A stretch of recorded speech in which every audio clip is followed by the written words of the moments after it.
Olá pessoal, tudo bem com vocês? Bom, estamos aqui de uma forma diferente hoje para tratar de assuntos importantes da geografia. Hoje de forma remota, né, por conta dessa pandemia. Então, nós temos que usar da tecnologia para poder aí estar trabalhando com vocês e desenvolvendo nossos conteúdos para que a gente consiga aprender e entender melhor a sociedade. E aí, dessa forma, o assunto de hoje vai ser os indicadores sociais, fundamentalmente o índice de desenvolvimento humano e o índice de Gini. Nós vamos entender um pouquinho sobre esses dois índices importantes que medem a qualidade de vida da população e também o grau de desigualdade social. Os indicadores eles são muito importantes porque através dos seus resultados eles nos ajudam a compreender melhor as dinâmicas sociais. Muito bem. O que é então uh, um indicador social? Um pesquisador ou pesquisadores vão buscar dados e esses dados eles vão resultar em análises que vão gerar tabelas, gráficos, mapas. E aí, evidentemente, vai depender dos dados que esses pesquisadores vão buscar.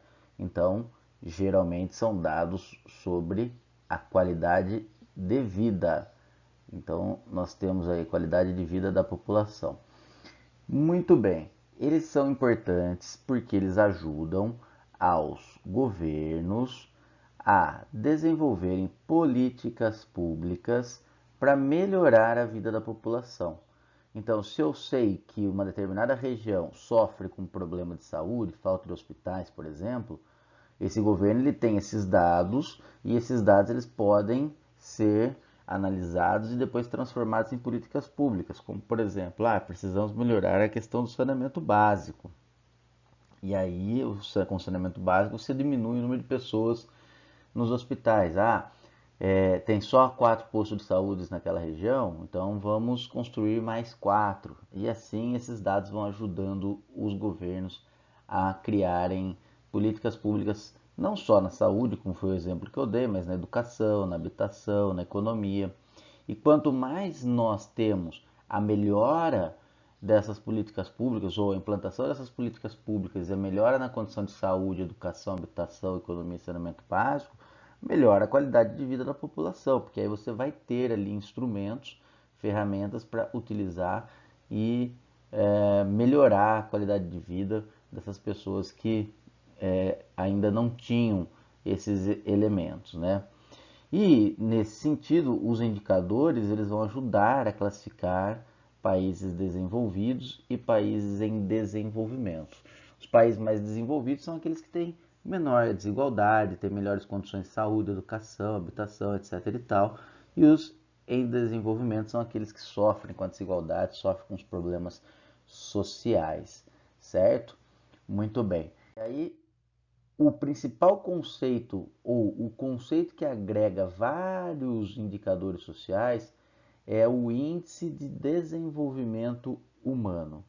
O IDH, ele não é tão antigo assim. Ele foi criado lá na década de 90, implementado na década de 90. E ele vai levar em consideração alguns aspectos econômicos, de saúde e de educação, certo? E aí esse principal indicador mundial da qualidade de vida dos países é realizado por quem? Pela Organização das Nações Unidas. É a ONU que faz toda essa tarefa de elencar os indicadores de desenvolvimento humano, né? Os índices de desenvolvimento humano. Então nós temos aí 3 pontos importantes para o IDH, que é educação, saúde e economia.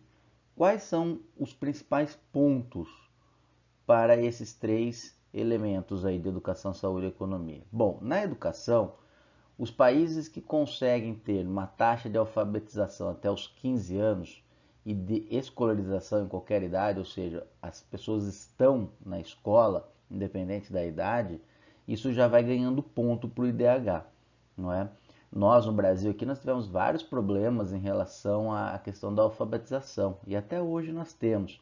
mas era muito pior na década de 80, 90, quando o número de analfabetos era muito significativo. Depois houve a universalização do ensino, as crianças passaram a frequentar a escola, mas a gente sabe que a qualidade em muitos lugares ela acaba sendo duvidosa. Então isso formou uma grande parcela de analfabetos funcionais, que é aquele que consegue até ler o que está escrito num ônibus, é aquele que consegue até ler uma manchete, mas não consegue interpretar um texto, não consegue fazer uma conta básica. Esses são os analfabetos funcionais e no Brasil, infelizmente, nós temos muitos, porque isso deriva da qualidade da educação.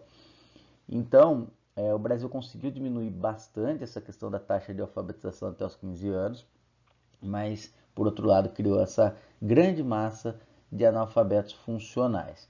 Bom, então o primeiro ponto é a educação. O segundo é a saúde, que leva em consideração a longevidade. O que é a longevidade? Está relacionada à expectativa de vida. Então, para você ter uma boa expectativa de vida, você tem que ter um ambiente adequado, com saneamento básico, com índices baixos de violência, você tem que ter uma habitação, você tem que ter uma qualidade de vida relacionada também a poder de compra, que aí entra na economia. Enfim, várias situações que levem ao cidadão a ter uma condição de viver mais. Acesso, por exemplo, a hospitais, a uma saúde de qualidade, médicos que frequentam a família para poder ali acompanhar a evolução de um paciente, mesmo que esteja doente ou não, fazer o atendimento preventivo, tudo isso faz com que a expectativa de vida aumente, né? Então nós temos aí vários países que a expectativa de vida passa dos 85 anos, que é o caso do Japão. O Brasil veio evoluindo e a cada ano que passa, o Brasil até aumenta um pouco a sua expectativa de vida.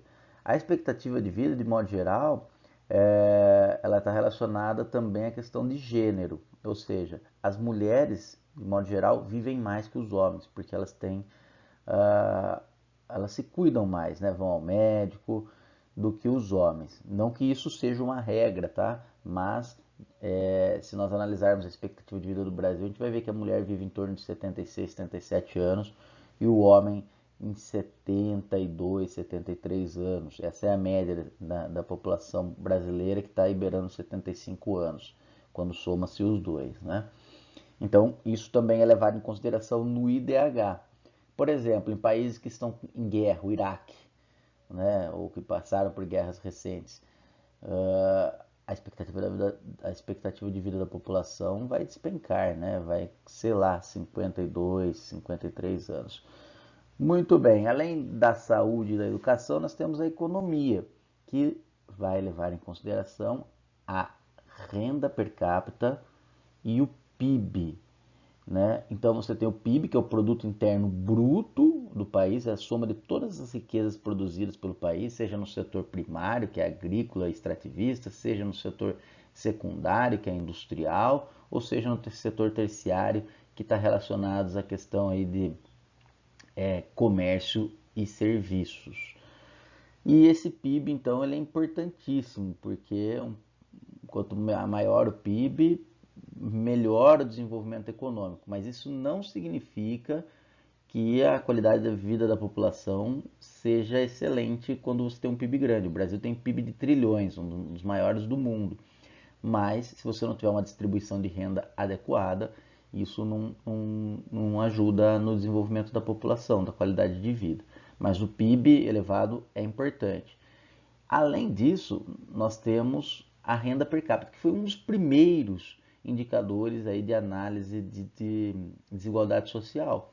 Então nós temos, por exemplo, vários indicadores aqui que eu estou apresentando, como a questão da expectativa de vida, da renda per capita, do PIB, que eram analisados sozinhos anteriormente. Aí veio o Índice de Desenvolvimento Humano da ONU e agregou todos eles, né? E aí a renda per capita é um deles. O que é a renda per capita? Eu pego todo o produto interno do Brasil, aliás, produto interno bruto, pode ser do Brasil, pode ser de qualquer país, vai depender de quem eu queira medir, desenvolver esse indicador. E aí eu pego esse PIB e divido pela população. Então, por exemplo, um PIB do Brasil de 3 trilhões. eu divido por 210 milhões de pessoas, que é a população total do Brasil em média. Que eu estou dando um exemplo alto, tá? Mas é mais ou menos isso. E aí o resultado que der é a renda per capita. A renda per capita, ela não necessariamente ela consegue dizer que um país é extremamente desigual ou não, mas ela já nos dá uma luz, ela já nos dá um indicador, não é? Para entender melhor a questão da desigualdade social, tem depois o índice de Gini e tem outros fatores que vão ajudando a compreender, mas a renda per capita, ela ajuda e muito nisso, porque ela vai mostrar o quanto em média recebe no ano a população de um determinado país, mas ela pega a população total.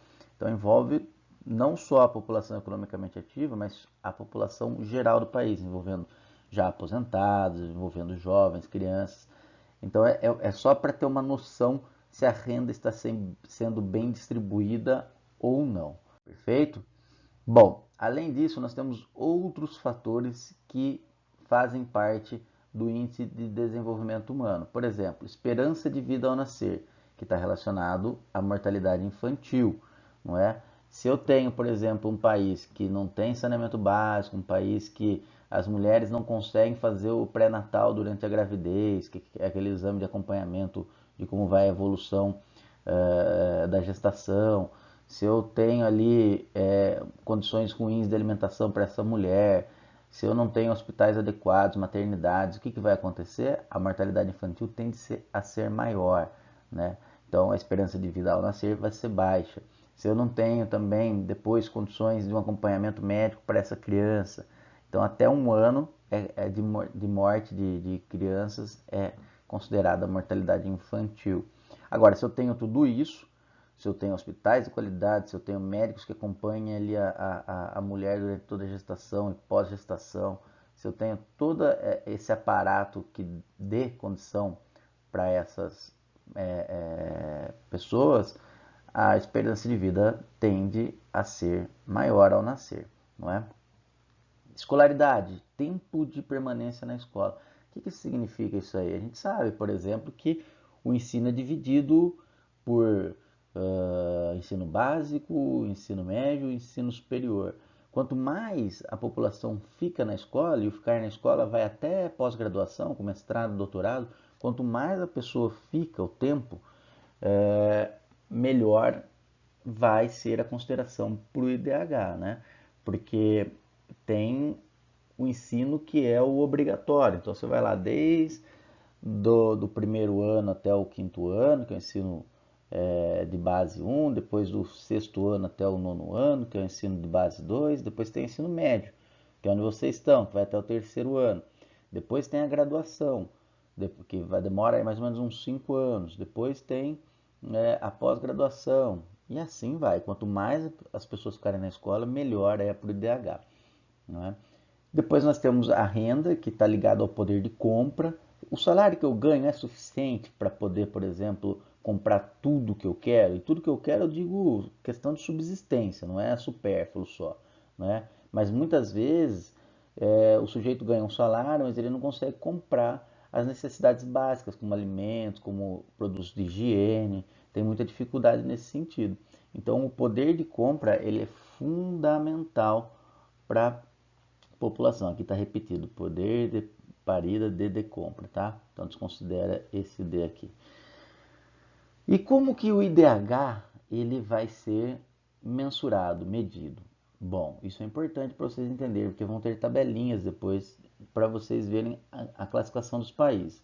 Ele vai ser medido de 0 a 1. Só que ele vai levar em consideração esses números aqui, ó. Então, ele é de 0 a 1, mas vocês vão encontrar esse IDH classificado, por exemplo, 0,8, é 0,800, é um IDH alto, né? Até a classificação aqui. Então, ou países que possuem uma classificação de IDH de 0,8 para cima, são IDHs altos, elevados, muito altos. Depois nós temos os países que vão ter IDH médio, que vão variar entre 0,5 e 0,79. São IDHs medianos. E depois os IDHs baixos, que são aqueles de 0 a 0,499. Evidentemente que aqui 0 não tem, porque os países sempre estão em desenvolvimento, mas você vai ter aí de 0,300, algo assim. Nós vamos ver ali a diferença entre os países. Vocês vão conseguir notar essa diferença. Por exemplo, IDH muito alto. Nós temos aqui Noruega chegando aí com o IDH mais alto do mundo, com 0,953. 0,9, então assim, é muito elevado. Seguido por Suíça, Austrália, Irlanda e Alemanha. São os IDHs mais altos do mundo, que significa então que todos aqueles indicadores sociais que eu disse para vocês, eles estão ali adequados e são excelentes, levando ou gerando uma qualidade de vida muito boa, muito elevada para essa população. Já em países que não têm toda essa estrutura, que tem ali IDHs médios, nós temos aqui os países, inclusive nós, o Brasil, com essa faixa. Por exemplo, nós temos o México na 74ª posição, depois nós temos Granada, Sri Lanka, Bósnia e Herzegovina, Venezuela, Azerbaijão, Líbano, Macedônia, Armênia e Tailândia. Todos esses países que estão próximos aqui, eles têm aí índices de desenvolvimento humano semelhantes. Claro que você vai ter diferenças, vai ter regiões do Brasil que são extremamente mais desenvolvidas, com IDH mais adequado, por exemplo, do que no Líbano, que passou por conflitos. Mas você tem outras áreas no Brasil, por exemplo, que se assemelham a áreas de muita pobreza da Tailândia ou do próprio México, e assim vai. Então, tem que entender também as singularidades, ou seja, as questões das diversidades e regionalidades dentro dos países, né? Nós vamos ter regiões no Brasil, por exemplo, no sul, quando a gente mede o IDH por estados, nós vamos observar que os estados do sul do Brasil, Rio Grande do Sul, Santa Catarina e Paraná, vão ter IDHs elevados. E alguns estados do norte e nordeste vão ter IDHs baixos. Então, isso aqui é a média do Brasil. O Brasil está numa posição muito ruim, poderia estar melhor. Como é que a gente melhora isso? Investindo em saúde, educação, na qualidade de vida da população, né? Cabe aos governantes, então, criarem essas condições. E aí é onde você tem a galera que está na zona de rebaixamento, que são muito pobres, são países extremamente sofridos em relação aí ao desenvolvimento humano, sem saneamento básico, sem uma saúde adequada, sem uma educação de qualidade. Aí nós temos grande parte dos países africanos, né? Então nós temos Burundi, Chad, Sudão do Sul, República Centro-Africana e Níger, que é o mais baixo aí com 0,3 de IDH. Perfeito? Olha aí a evolução do IDH no Brasil. Vem subindo, mas vem subindo timidamente. Então a PNUD, que é o relatório de desenvolvimento humano dos programas das Nações Unidas para o Desenvolvimento, vai avaliando então a evolução do IDH dos países, nesse caso aqui do Brasil. Nós temos em 2010 o Brasil com 0,72, depois subindo para 7,73, 7,5, 75,7, 75,8, 75,9. Muito tímido sobe, né? Mas vem subindo de alguma maneira aí.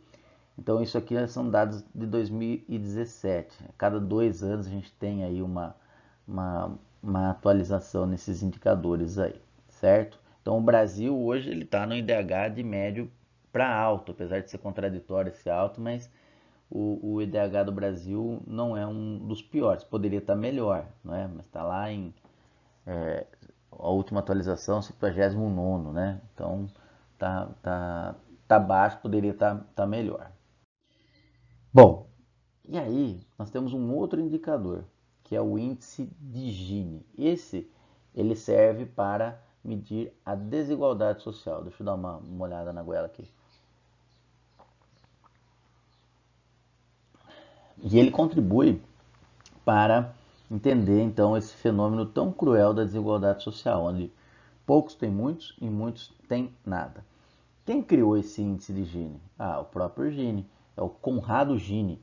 O Gini ele criou em 1912. Então, o italiano Conrad Gini, que era um matemático, ele fez aí esse indicador que ficou conhecido posteriormente como índice de Gini. O IDH, vocês perceberam que quanto mais próximo do 1, melhor é a qualidade de vida da população. E quanto mais próximo de 0, pior é. Mas, quando você tem o índice de Gini, essa forma de medir é o contrário. Então, quanto mais próximo de 0, menor é a desigualdade social. E quanto mais próximo de 1, maior é a desigualdade social. Então, é o contrário do IDH. Tomem cuidado com isso, tá? Então, o que acontece? Quando você tem o 0, corresponde à igualdade total. Nenhum país tem o índice de Gini 0, mesmo aqueles que melhor distribuem renda. E 1 corresponde à desigualdade completa. O que isso significa? São os países que têm aí uma grande concentração. Também não existe nenhum país que tenha desigualdade completa, mas você vai ter muito próximo dela. Por exemplo, uma desigualdade completa seria uma pessoa só recebendo toda a renda e as demais não recebendo nada. Então, o índice de Gini ele vai ser um gráfico que vai mensurar, medir essa desigualdade. E nesse gráfico existe uma curva que é chamada curva de Lorenz. O que é essa curva de Lorenz? Quanto maior a curva dela, que é como se fosse uma barriga, maior será a desigualdade. Nós vamos ver aqui o gráfico daqui a pouco.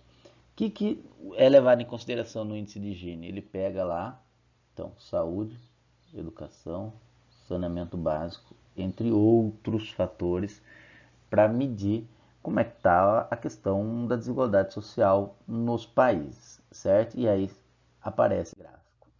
Olha como que é o índice de Gini, como ler esses gráficos. Então eu tenho, por exemplo, na linha azul, a igualdade completa, né?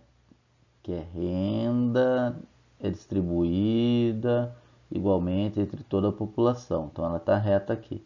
Então eu tenho aqui a quantidade de renda, 0, 20, 40, 60, 80, 100% da renda. E aqui eu tenho a porcentagem da população, certo? E aqui o que está em vermelho é a renda concentrada completamente em uma pessoa. E o que está em preto vai ser a concentração de renda do país, certo? Então, nesse caso aqui, ó, nós temos uma barriga acompanhando, é sinal de que você tem uma concentração elevada. 80% mais pobre da população concentra, então, 80% da renda, certo? E aí, então, o resto sobra para a população mais rica. Vamos ver isso em relação aos países? Olha no Brasil. Aqui nós temos a evolução do índice de Gini no Brasil. Como é que funciona isso? Deixa eu ver aqui, tirar aqui, se ele vai carregar. De 1900, olha aqui, ele está carregando, tá vendo? Então é um GIF que mostra como que o Brasil teve diminuição da desigualdade até 2014, de 82 a 14, tá? Então eu vou apertar play aqui outra vez. Percebam que está aqui em 1982, ele vai terminar em 14. E veja como vai variar. Essa curva está elevada, com desigualdade social substancial. O Brasil é um dos países mais concentradores de renda do mundo. E aí isso reflete na desigualdade social. Então veja, de 1982 e como ela vai evoluindo, mas ela não evolui tanto. E em determinados momentos, como em 1986, ela aumenta. Vamos ver, ó, 84, 87, ó, 90, foi aumentando. Agora ela vem diminuindo, ó, 2007, 8, 9, 11, 14, aí diminuiu. Então percebam, há uma evolução, principalmente da década de 2000 para cá. Década de 90 chegou ao seu maior ponto, ó. Vamos ver, 87, 88, ó, 90. Aí depois começa a diminuir. Olha lá, diminui. Muito bem. E comparando o Brasil com... Bom, voltando aqui, nós temos a Noruega e o Brasil. O que acontece aqui? Nós temos a Noruega com 0,3, certo? Desculpa, 0,23. A Noruega, ela está em preto aqui. acompanhando aqui em preto. O Brasil é esse tracejado, é que eu não estou conseguindo dar zoom aqui, ele para o PowerPoint. Mas só para vocês entenderem. Aí nós temos a República Tcheca. Ó. Todos esses países estão à frente do Brasil. O Brasil é a linha tracejada e os países aqui ditos são os que estão representados em preto, tá? Então, Bélgica, Dinamarca, Hungria, França, Reino Unido, todos eles têm um, um indicador social do índice de Gini adequado, não é? E o Brasil tá na metade ali. Vamos ver com outros países.